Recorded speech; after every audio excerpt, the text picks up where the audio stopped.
How to clean suede shoes. Hello and welcome to Video Jug. We're at James Taylor & Son, a bespoke shoemakers in London. Owner Peter Schweiger is going to show us the best way to maintain suede shoes.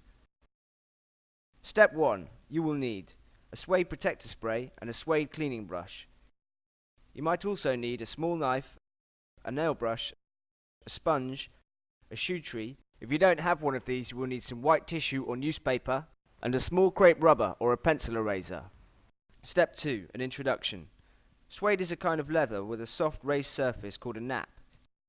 It can spoil more easily than leather, so needs a special level of care. It makes sense to always spray new shoes with a protection spray. Step 3. Protection spray. These sprays can be bought from footwear shops and will protect your shoes from water damage and staining. Before applying the spray, lightly brush your shoes to remove any dust or dirt. Always brush in the same direction to lift the nap. Make sure you follow the manufacturer's instructions on the side of the aerosol can.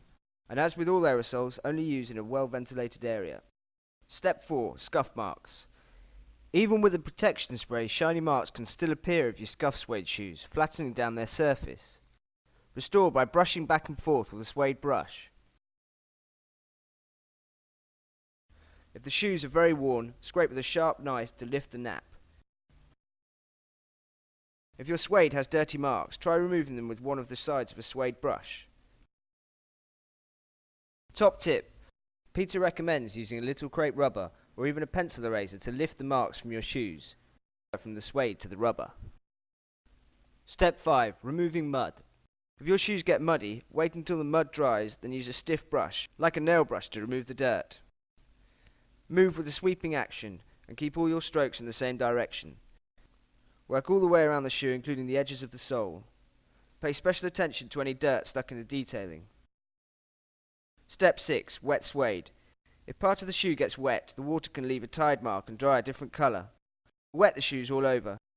Sponge off any excess water and insert a shoe tree to keep the shoe in shape as it dries. If you don't have a shoe tree, stuff the shoe toes with white tissue paper or any white paper to hold them firm. Warning, don't use newspaper if your shoes are very wet, as the print may leach into the shoes. Leave the shoes to dry overnight, then gently brush to restore the texture. Step 7. Stains. Stains like oil and grease are almost impossible to remove. Work into the area with a suede brush to see if that lifts the stain, treating it as you would a scuff. If not, remove the laces and wash the shoes with a little water and a stiff brush. If this doesn't work, it may be time to say goodbye to your dirty shoes. Step 8. Storing suede. When you're not wearing the shoes, wrap them in tissue paper and put in a shoebox, heel to toe. Don't keep them in plastic bags or airtight boxes, and avoid humidity, which can make them mouldy, and avoid bright light, which can discolour suede. Keep them in a dark, dry place. Done.